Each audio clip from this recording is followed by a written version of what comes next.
Good morning, one and all. Myself Chanchal Verma. Welcome you all in our financial management class. And for today, we have our topic capital budgeting.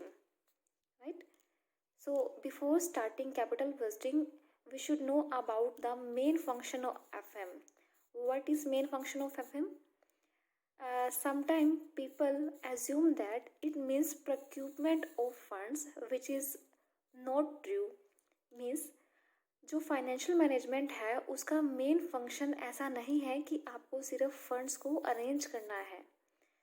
Even funds को arrange करने के साथ साथ उनका जो maximum utilisation है वो भी पॉसिबल बनाता है एफएम।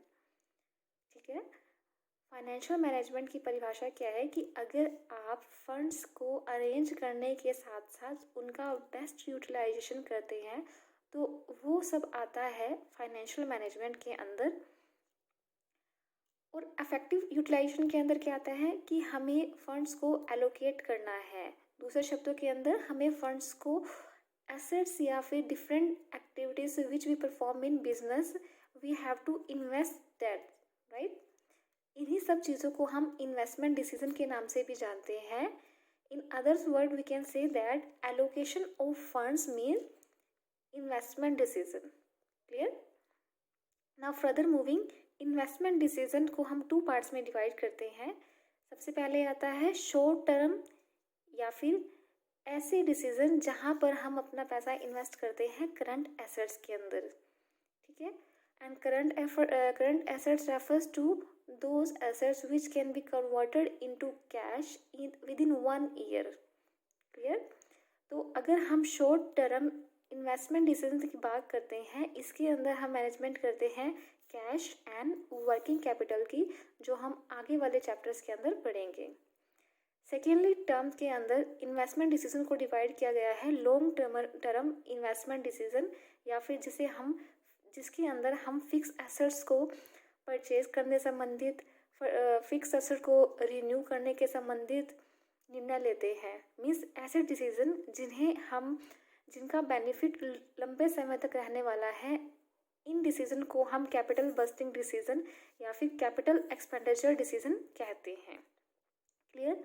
मैंने इसको फिर से जो है थोड़ा एक्सपेंडेड फॉर्म के अंदर लिखा है कि क्या कैपिटल बस्टिंग जो डिसीजन है उसका अभिप्राय उन सभी इन्वेस्टमेंट डिसीजन से है जिसका बेनिफिट आपको एक संस्था को डिफरेंट ईयर्स या फिर यू कैन से in other word more than 1 year के अंदर रहने वाला है। उन्हें हम बोलते हैं कैपिटल बस्टिंग डिसीजन। ठीक है, एग्जाम्पल्स के रूप में हम मेंशन कर सकते हैं, जैसे आपने जो ओल्ड एसेट्स है उसके अंदर आपने चेंज किया है, या फिर आप कोई नई एसेट्स को एक्वायर करना चाह रहे हैं, या फिर आपने पुरानी फिक्स एसेट्स को रिप्लेस करना है। ये सभी एग्जाम्पल है कैपिटल बजटिंग decisions के। If we move towards the features of capital budgeting decision, we can say that we invest in present in anticipation of future profit। Means हम future के profit को perceive करते हुए present के अंदर invest करते हैं ताकि हम अपने ऑर्गेनाइजेशन के गोल को जो है वो जल्दी प्राप्त कर सके। और जैसे मैंने इसकी परिभाषा में भी बताया कि इसके अंदर हम जो डिसीजन है वो लॉन्ग टर्म एसेट्स के लिए लेते हैं, मींस फिक्स एसेट्स के लिए लेते हैं। And fix asset refers to those assets which purpose is to run business, और you can say which purpose is to operate business, right. तो उन सभी एसेट्स के अंदर इन्वेस्टमेंट की जाती है कैपिटल बस्टिंग डिसीजन के अंदर। ये डिसीजन बहुत ज़्यादा रिस्की होते हैं क्योंकि ये एक हैवी अमाउंट को कैरी करते हैं। मीन्स अगर आपको कोई कैपिटल डिसीजन लेना है तो उसके लिए आपको जो अमाउंट है वो लार्ज क्वांटिटी के अंदर खर्च करनी पड़ती है, इसलिए इन डिसीजन को काफ़ी रिस्की माना जाता है। Next one, profit. इसके अंदर जैसे मैंने आपको डेफिनेशन में भी बताया था यहाँ पर कि जो ये आपके पास प्रॉफिट है कैपिटल बस्टिंग डिसीजन के, वो 1 साल से ज़्यादा होते हैं, मीन्स सेवरल ईयर के अंदर आपको प्रॉफिट होते हैं, विच directly affect the value of firm and in long run it affect the goodwill of the firm. अब फर्दर क्वेश्चन आता है कि जैसे मैंने आपको बताया हुए फीचर्स के अंदर कि ये निर्णय रिस्की होते हैं, इसके बावजूद भी इनकी क्या इम्पोर्टेंस है कि एक फर्म को कैपिटल बस्टिंग के जो डिसीज़न है वो लेने पड़ते हैं या कैपिटल बस्टिंग जो प्रोसेस है उसको करना पड़ता है। तो इसे जानने के लिए हम इसकी इम्पोर्टेंट को थोड़ा ब्रीफली करते हैं। सबसे पहले हम कैपिटल बस्टिंग निर्णय, जैसा मैंने आपको पहले बताया कि इसका जो बेनिफिट है वो लंबे समय अवधि तक होता है, जो डायरेक्टली अफेक्ट करती है आपकी प्रॉफिटेबिलिटी को। एंड प्रॉफिटेबिलिटी अगर आपकी अच्छी हो रही है, इट मीन्स आपकी जो अर्निंग कैपेसिटी है वो इंक्रीज़ हो रही है। अगर आपकी अर्निंग कैपेसिटी इंक्रीज़ है, इट मीन्स जो वैल्यू ऑफ फर्म है that is on increasing trend. ठीक है, लॉन्ग रन के अंदर ये क्या शो कर रही है कि जो आपकी जो फर्म है उसकी गुडविल जो है वो इंक्रीजिंग स्टेज पर है। और जस्ट इमेजिन कि ये डिसीज़न आपके गलत हो जाए तो यही सिचुएशन आपकी वाइस वर्सा हो जाएगी, मीन्स आपकी जो अर्निंग कैपेसिटी है वो रिवर्स हो जाएगी, कम हो जाएगी, वैल्यू ऑफ फर्म को वो अफेक्ट करेगी इन नेगेटिव सेंस, एंड गुडविल भी आपकी जो है वो नेगेटिव हो जाएगी। सेकेंड ये है कि इनके अंदर क्योंकि हैवी इन्वेस्टमेंट है, इट मीन्स आपके पास इनको कवर करने के लिए फंड्स की जो आवश्यकता है वो बहुत ज़्यादा होती है, जो एक संस्था के पास पॉसिबल नहीं होता। और यही कोशिश की जाती है कि पहले वो इन निर्णयों को लेने के लिए पहले वो फंड अरेंज करती है और कोशिश ये करती है कि इन निर्णयों को, इन डिसीज़न को वो बड़े केयरफुल ढंग से ले, ताकि जो ये डिसीज़न है वो एक ऑर्गेनाइजेशन के लिए गलत ना हो। क्योंकि मैनेजमेंट के अंदर भी हम पढ़ते हैं कि एक अच्छा डिसीज़न जो है संस्था को बिगाड़ भी सकता है और बना भी सकता है। तो यहाँ पर कोशिश यही की जाती है कि लॉन्ग रन के अंदर एक संस्था का जो ये फाइनेंशियल डिसीज़न है वो अच्छा ही प्रूव हो, फ्रूटफुल ही प्रूव हो। नेक्स्ट वन है इरिवर्सेबल। इट मीन्स, जैसा मैंने आपको पहले भी बताया है कि it's an investment in heavy property, it's an investment in heavy assets. ठीक है, जिसके लिए आपको बहुत ज़्यादा बल के अंदर रुपए की जरूरत लगती है। और अगर ये डिसीज़न मान लो सही नहीं है तो उसके कारण आपको हैवी लॉसेस को बियर करना पड़ता है, जो सीधा सीधा मार्केट की वैल्यू है, जो आपकी फर्म की वैल्यू है उसकी मार्केट वैल्यू पर अफेक्टिव जो प्रभाव डालती है वो आपका नेगेटिव प्रभाव डालेगी, जो संस्था के लिए बिल्कुल भी अच्छा नहीं है। और आपकी जो संस्था है, आपकी जो ऑर्गेनाइजेशन है, उसको लॉन्ग रन के अंदर इसके लिए काफ़ी हद तक चुकाना पड़ सकता है। इसके लिए कोशिश यही की जाती है कि इन निर्णयों को लेते समय आप जो है थोड़ी सी सावधानीपूर्वक निर्णय लें। अफेक्ट फॉर लॉन्ग रन, इसका अफेक्ट, अगर बेनिफिट इसका लॉन्ग रन रहता है, इट मीन्स इससे अगर आपको लॉसेस हो जाते हैं, इसका जो अफेक्ट है आपको लंबे समय अवधि तक रहता है। फॉर एग्ज़ाम्पल, जैसे अगर आपको कोई भी अपनी संस्था के अंदर कोई भी न्यू इंस्टॉलेशन करवाना है प्लांट का, तो उसके लिए पहले तो मान लो आपके पास अगर स्पेस नहीं है, आपके पास जगह नहीं है, तो उसके लिए पहले तो आपको स्पेस एक्वायर करना होगा, आपको बिल्डिंग एक्वायर करनी होगी, और उसके बाद वहाँ पर काम करने के लिए वर्कर्स भी आपको चाहिएंगे। इन केस कि जस्ट इमेजिन कि ये जो असेट्स आपने लगाई है यहाँ पर, ये जो असेट आपने प्लांट जो इंस्टॉल करवाया वो आपके लिए उतना फ्रूटफुल साबित नहीं हुआ जितना कि होना चाहिए था। आप जितना कॉस्ट को आप जितना उसके रिटर्न को एक्सपेक्ट करके चले थे, उतनी रिटर्न उसके अकॉर्डिंगली नहीं हो रही।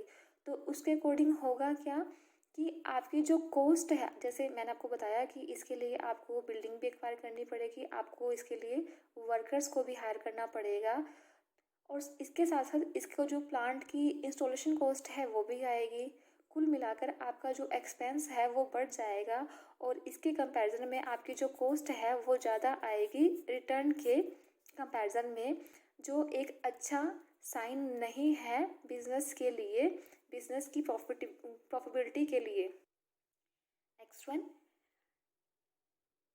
इन डिसीजंस के अंदर आपको कॉस्ट से संबंधित या फिर प्रॉफिट से संबंधित जो भी फोरकास्टिंग होती है वो प्रिडिक्ट करना थोड़ा सा डिफ़िकल्ट रहता है। रीज़न बीइंग अनसर्टेनिटी का जो फैक्टर है वो हमेशा यहाँ पर रहता है। जैसे मैंने आपको अभी इसी पॉइंट के अंदर, इससे पहले वाले पॉइंट के अंदर एक्सप्लेन किया कि कई बार हम इमेजिन कर लेते हैं कि ये आपको प्रोजेक्ट जो है वो अच्छे रिजल्ट देगा। फीचर्स के अंदर भी मैंने आपको बताया था कि इसके अंदर हम क्या करते हैं, ये जो कैपिटल बस्टिंग डिसीजन है इनके अंदर हम क्या करते हैं, फ्यूचर के प्रॉफिट को फोरकास्ट करने के लिए प्रेजेंट के अंदर इन्वेस्टमेंट करते हैं। और फ्यूचर आपको भी पता है कि एक अनसर्टेनिटी फैक्टर जो है वो कैरी करता है। We can only predict, we can only forecast, but वो एक्चुअल में ट्रू होगा या नहीं वो जो कंटेम्प्रेरी फैक्टर है, कंटेम्प्रेरी सिचुएशन है, उनके ऊपर डिपेंड करता है। तो कई बार जो ये निर्णय है वो गलत भी साबित हो सकता है, इसीलिए इन निर्णयों को लेते समय थोड़ी सी सावधानी जो है बरतनी चाहिए। और एक संस्था को इसके बेनिफिट को देखते हुए, एक हैवी अमाउंट को देखते हुए इन निर्णयों को सावधानीपूर्वक लेना चाहिए, जिससे वो ऑर्गेनाइजेशन के जो गोल्स है उसको प्राप्त कर सके। Done. Moving toward our next topic, that is kinds of CV means capital busting decision। आपके पास 3 तरीके के होते हैं। First one is accept reject decision, second one is mutually exclusive decision and third one is capital rationing decision. जहाँ तक accept reject decision की बात आती है, एक्सेप्ट रिजेक्ट डिसीजन नाम से ही आपको लग रहा होगा पता कि इसके अंदर हम क्या करते हैं, या तो किसी प्रोजेक्ट को एक्सेप्ट कर दिया जाता है या तो फिर उसको रिजेक्ट कर दिया जाता है।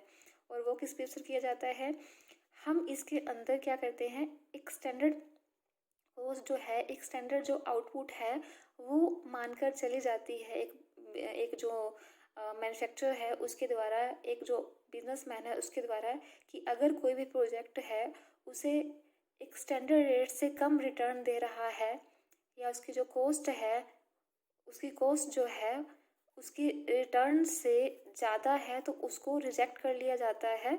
और सेकंड वन जो है, अगर आपको रिटर्न अच्छा दे रहा है, कॉस्ट कम है, तो उसे हम एक्सेप्ट कर लेते हैं। Next one, mutually exclusive decision. Mutually exclusive decision probability के अंदर भी आपने पढ़ा होगा, म्यूचुअली एक्सक्लूसिव केसेस होते हैं। Mutually exclusive means the event which stop the outcome of second one. Means in cases के अंदर भी आप ये कह सकते हैं डायरेक्टली कि एक ऐसा डिसीजन, मान लो यहाँ पर मैं आपको एग्जांपल देना चाहूँगी, आपके पास 2 प्रोजेक्ट है ए एंड बी, ठीक है।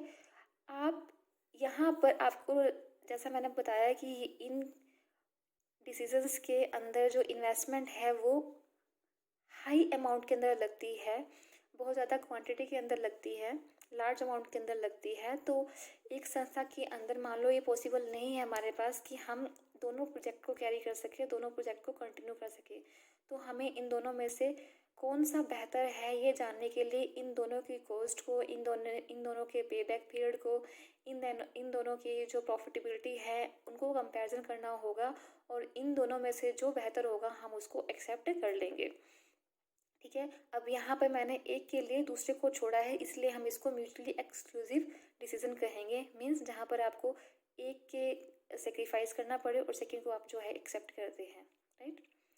Third one is capital rationing decision. Capital rationing decision, जैसे मैंने आपको इससे पहले वाले फोन में बताया कि कितनी भी बड़ी फर्म क्यों ना हो, फाइनेंस की जो प्रॉब्लम है वो सभी को आती है। फाइनेंस जो है वो सबके पास लिमिटेड ही होता है, क्योंकि जितना ज़्यादा बड़ा बिजनेस होगा वो अपने आप को और ज़्यादा एक्सपेंड करना चाहेगा, तो फाइनेंशियल कंस्ट्रेंट हर बिजनेस के अंदर रहती ही है। अब वही चीज़ आ जाती है, प्रोजेक्ट एक फर्म के पास मोर देन 2 है, मीन्स 1-2 से ज़्यादा है, ठीक है, और वो चाहती है इन सब के अंदर इन्वेस्ट करना।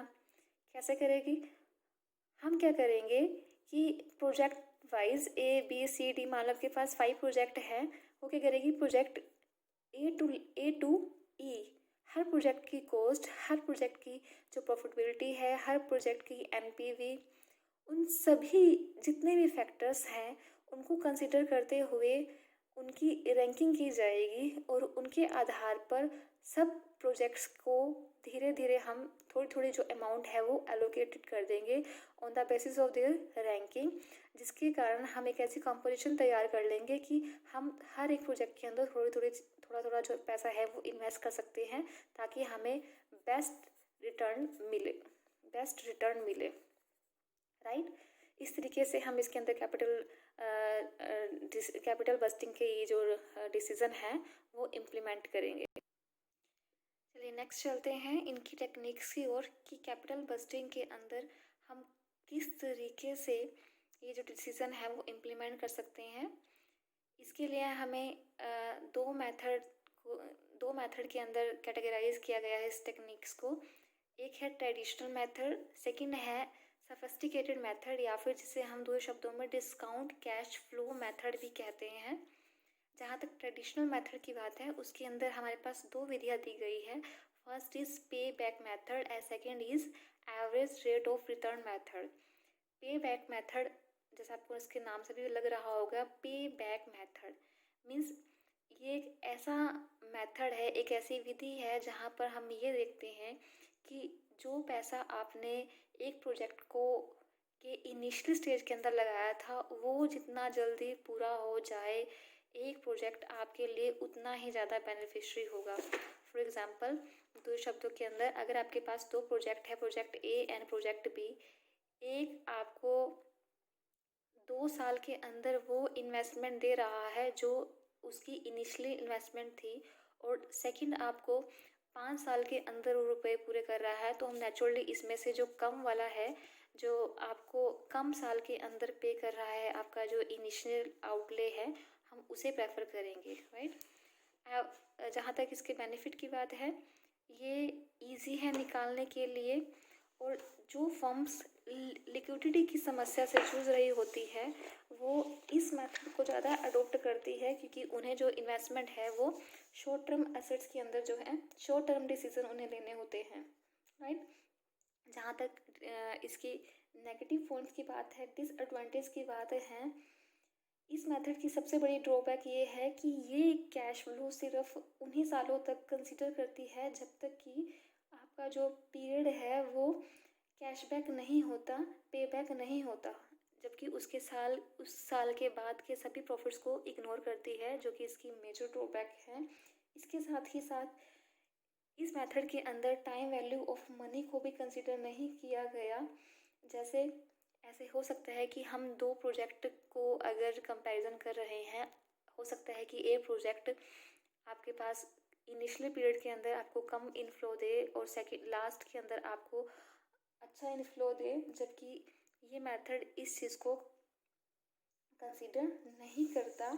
और इसके साथ ही साथ ये method total life time of project को कंसीडर नहीं करता, जो इनके ड्रॉबैक के अंदर आता है। जहाँ तक average rate of return method की बात है, जिसे हम ARR या फिर accounting rate of return method भी कहते हैं।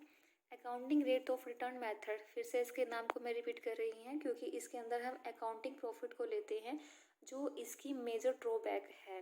मीन्स यहाँ पर कैश इनफ्लो को नहीं लिया जाता, लेकिन इसका प्लस पॉइंट ये भी है कि ये इजी है निकालने के लिए, और यहाँ पर प्रोजेक्ट के जो लाइफ टाइम प्रॉफिट्स है उसको लिया जाता है, which is a plus point for ARR method, right. Second आपके पास आता है फिर सफिस्टिकेटेड या फिर डिस्काउंट कैश फ्लो मेथड, जिसके फर्दर आपके पास 3 पॉइंट है, 3 विधियां हैं। Net present value method, internal rate of return method and profitability index या फिर PI method. Net present value method, तो नेट प्रेजेंट वैल्यू जैसे मैंने आपको बताया कि इन दोनों के अंदर हम टाइम वैल्यू ऑफ मनी को जो है कंसिडर नहीं किया गया था। इन दोनों मेथड की मेन ड्रॉबैक ये थी, लेकिन NPV मेथड के अंदर टाइम वैल्यू ऑफ फैक्टर को इंक्लूड किया गया है, ये इसका सबसे बड़ा प्लस पॉइंट है। जहाँ तक IRR internal rate of return method की बात आती है, इस मेथड को सबसे पहले तो time adjusted rate of return method, marginal capital, marginal efficiency capital, या फिर मार्जिनल प्रोडक्टिविटी मेथड, या फिर यील्ड ऑन इन्वेस्टमेंट मेथड के नाम से भी जाना जाता है। इस मेथड के अंदर बेसिकली साइज ऑफ कैश और टाइमिंग ऑफ जो रिसिप्ट है उनकी, वो चीज़ कंसिडर की जाती है। Next one is profitability index method. Profitability index method के अंदर हम क्या करते हैं, ये बेसिकली है क्या, बेनिफिट और जो कैश है उसकी रेशो को ये डिफाइन करती है। Means it's a ratio of value of future cash benefit at the initial stage upon present value of cash outflow। और इसके अंदर मीन्स इस मेथड के अंदर जो प्रॉफिटेबिलिटी इंडेक्स मेथड है, इसके अंदर हम जो PI निकालते हैं, अगर ये 1 से ज़्यादा है तो प्रोजेक्ट को एक्सेप्ट कर लिया जाता है, और अगर आपके पास जो PI है वो 1 से कम है तो प्रोजेक्ट को रिजेक्ट कर दिया जाता है। ठीक है स्टूडेंट्स, आई जस्ट होप आपको ये जो कंसेप्ट है जो मैंने आपको ब्रीफ किया कैपिटल बस्टिंग के बारे में, उसकी इम्पोर्टेंस के बारे में और उनकी टेक्निक के बारे में ब्रीफली बताया। आई जस्ट विश आपको ये समझ आया होगा। जहाँ तक इसके प्रैक्टिकल पोर्शन की बात है वो हम नेक्स्ट वीडियो के अंदर करेंगे। तब तक के लिए आप इसे रिवाइज करें, और अगर कोई भी क्वेरी है, कोई भी आपका क्वेश्चन है तो आप कमेंट बॉक्स में डालकर पूछ सकते हैं। फर्दर अगर आपको इसके बारे में कोई भी सजेशन देना है वीडियो के बारे में, तो वो भी आप कमेंट बॉक्स में डाल सकते हैं। Stay blessed, keep learning, keep watching, keep understanding. Thank you, God bless you all.